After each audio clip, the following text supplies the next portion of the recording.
Salam inspiratif. Welcome to my channel. Oke, hari ini saya akan berbagi karena banyak pertanyaan yang masuk di kolom komentar pada video saya sebelumnya dan mungkin dari WA sudah juga ada masuk.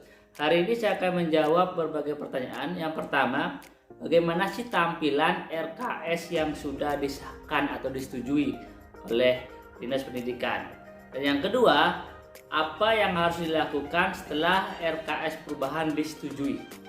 Dan yang ketiga, barulah bagaimana cara membuat SPJ di tahap 3 ya, ataupun di tahapan 3. Oke, kita akan kembali ke laptop. Teman-teman, silakan buka dulu aplikasi Arkas-nya, silakan dibuka terlebih dahulu. Seperti biasa, setelah terbuka, teman-teman input nomor username dan passwordnya. Silakan input dulu ya.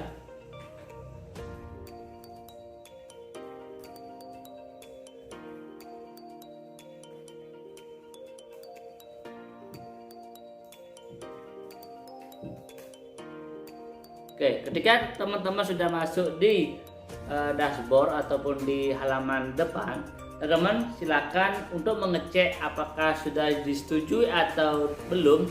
Teman-teman silakan pindah di sini di penganggaran, kemudian silakan cek status.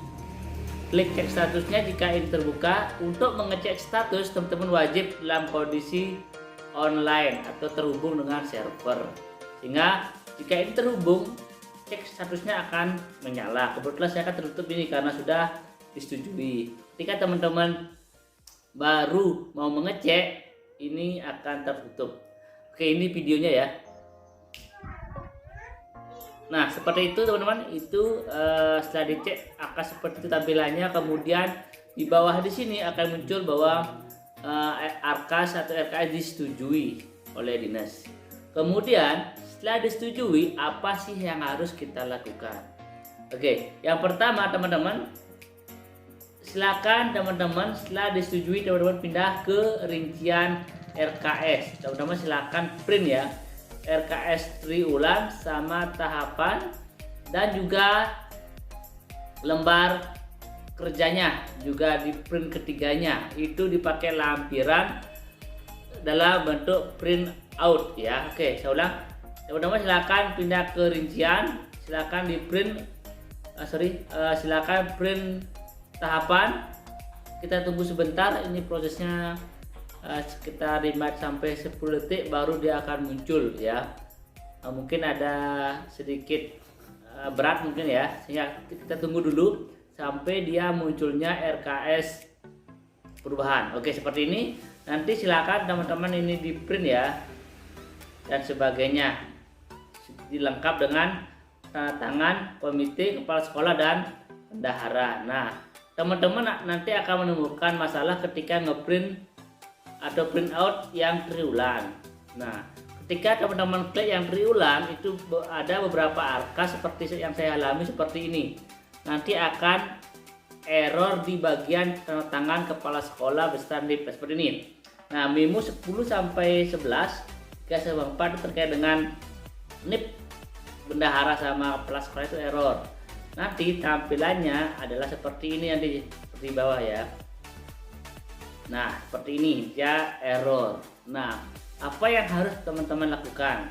Jika teman-teman bisa edit di sini, silakan. Yang bisa bermain di edit design, silakan teman-teman bisa melakukan editing.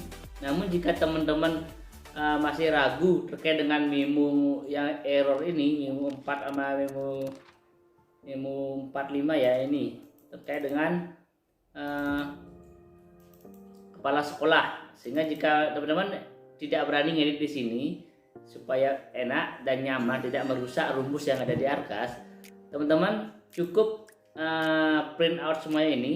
Dan untuk halaman terakhirnya ini, teman-teman bisa melakukan potong di sini ya, potong segini, kemudian ditempel yang baru ataupun diketikin yang baru. Nah, kebetulan tadi kan yang tahapan kan tidak ada masalah ya. Yang tahapan tersebut yang tadi teman-teman tahapan yang sudah di print tadi, itu bagian bawahnya itu dipotong kemudian ditempel di sini, kemudian di print ulang supaya namanya itu muncul. Ya, kita siasatin di bagian printoutnya.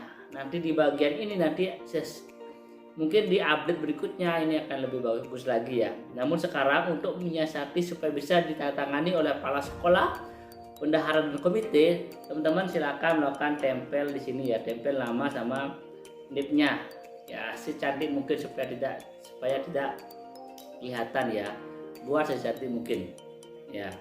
Setelah di print, teman-teman silakan jadikan satu, kemudian silakan dilengkapi dengan cover. Di halaman kedua itu ada yang namanya lembar pengesahan. Nah, apa fungsi lembar pengesahan adalah supaya teman-teman RKS-nya itu menjadi sah. Artinya ketika ada pemeriksaan lagi 2 tahun, meskipun lagi 3 tahun, kita memiliki RKS yang sah, yang diketahui oleh Kepala Dinas Pendidikan. Itu fungsi pengesahan ya. Sehingga pengesahan biasanya itu terdiri dari tanda tangan kepala sekolah, pengawas sekolah, terus diketahui oleh Kepala Dinas Pendidikan. Seperti itu, silakan dibawa ke Dinas Pendidikan, kemudian ditandatangani, kemudian teman-teman jilid, dipakai acuan untuk kegiatan teman-teman. Nah, nanti di bagian depan kita bisa dikasih sebuah cover, dibuatkan cover bagian depan, kemudian dikasih lembar pengesahan, baru lampirannya adalah RKS yang teman-teman sudah buat, dimasukkan ke sana, jadikan satu, kemudian setelah ditandatangani, teman-teman silakan itu dijilid ya. Kalau mau buat rangkap untuk bisa ditaruh di ruang TU sama ruang guru, silakan teman-teman dirangkap 1-2, kemudian dikasih kepala sekolah sebagai arsip, dan juga taruh di ruang guru sebagai arsip dan di ruang TU, sehingga teman-teman yang lain bisa membuka kegiatan apa yang dilakukan. Terus yang ketiga, RKS juga harus dipajang di papan pengumuman ya. Setiap sekolah memiliki papan pengumuman ya. Di sana silakan taruh 1 RKS perubahan dengan tujuan lah untuk bisa dilihat oleh masyarakat ataupun orang yang memiliki keterkaitan dengan sekolah, mungkin orang tua siswa, komite dan sebagainya ingin ke sekolah, ingin mengecek RKS apa yang ada, akan bisa melalui di papan pengumuman. Seperti itu ya. Itu yang harus dilakukan bendahara setelah RKS disetujui. Kemudian kalau sudah RKS-nya disetujui dan disahkan oleh dinas, barulah kita bisa action ya. Terkait dengan tanggal pengesahan itu menyesuaikan dengan tanggal disetujuinya AKAS ini ya. Kalau disetujuinya bulan 1 Oktober, berarti pengesahannya juga 1 Oktober, disamakan ya. Jangan sampai teman-teman di AKAS disetujui tanggal 1 Oktober, namun lembar pengesahannya itu September, itu mundur, itu nggak boleh ya. Kalau maju itu masih dimungkinkan terjadi ya. Artinya di online tanggal 1 namun disahkan tanggal 2 itu masih bisa toleransi. Tapi kalau teman-teman itu mundur, artinya 1 Oktober disahkan di online namun teman-teman buat pengesahannya bulan September, itu sudah salah total ya. Sehingga hati-hati dalam menulis tanggal pengesahan. Setelah disahkan lembar RKS ini, baru teman-teman bisa merealisasikan kegiatan-kegiatan yang sudah disetujui. Nah, caranya ini menjawab pertanyaan ketiga, bagaimana cara membuat SPJ triwulan 3-nya. Teman-teman silakan pindah ke penatausahaan, kemudian ke aktivasi BKU-nya. Nah, di sini silakan pilih sumber dananya adalah BOS reguler perubahan. Nanti bulan September ini diaktifkan terlebih dahulu. Nah, jika ada transferan dana tanggal berapa itu menyesuaikan. Contoh, ketika bulan September saya akan pindah ke sini ya, artinya ditransfer dana jika ada tanggal berapa itu menyesuaikan sesuai dengan dana yang masuk. Anggap saya masuk tanggal 30 September, silakan diinput tanggal 30 September. Kemudian baru jumlah uangnya menyesuaikan dengan uang yang masuk, jangan sampai kurang ya. Menyesuaikan berapa dana yang masuk di rekening itu yang diinput di sini, kemudian tekan oke ya jika sudah masuk ya. Kemudian teman-teman pindah ke buku kas umum. Nah, di sini teman-teman akan mengalami kendala, bukan sih kendala, informasi yang salah ya. Seperti ini. teman-teman mungkin akan terjadi bahwa pembuatan SPJ, ketika teman-teman buat SPJ, teman-teman akan menemukan perubahannya itu hilang.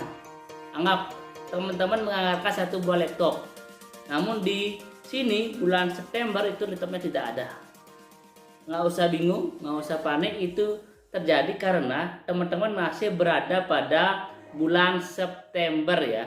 Teman-teman berada masih bulan September ya. Bulan September ini masih dalam triwulan 3. Nah, teman-teman otomatis penganggarannya ada di TW 4, berarti mulai di bulan Oktober sampai dengan Desember. Sehingga bulan September adalah bulan yang masih TW 3, artinya penghabisan di uang sebelumnya. Nah, perubahan akan terlihat di bulan Oktober, sehingga silakan September dimasukkan saja uang-uang atau kegiatan yang berjalan di TW 3. Habis itu baru teman-teman pindah ke bulan Oktober. Nah, di bulan Oktober inilah baru teman-teman kelihatan perubahan yang teman-teman lakukan di sebelumnya. Seperti itu ya. Jadi Oktober ini baru kelihatan teman-teman perubahannya. Apa yang dianggarkan di TW 4 baru akan muncul. Kalau bulan September itu belum muncul ya. Kenapa? Karena dia masih TW 3. Sehingga banyak yang bertanya di WA ataupun di channel saya, Pak, kenapa anggarannya banyak yang hilang? Sebenarnya tidak hilang ya. Tidak hilang ya. Itu tidak hilang karena anggaran itu akan muncul di bulan Oktober atau TW 4. Bulan September otomatis akan hilang. Ya, terus ada lagi pertanyaan, kenapa bulan Januari sampai Agustus hilang? Ya, seperti inilah tampilan sekarang ya.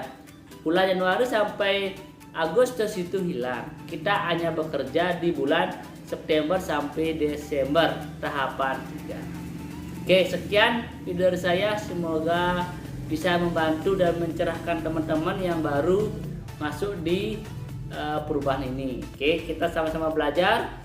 Jika ada kesalahan dalam pembuatan video saya, silakan komen di bawah, kasih masukan, kritik, dan saran. Kita adalah orang yang sama-sama belajar. Oke, salam.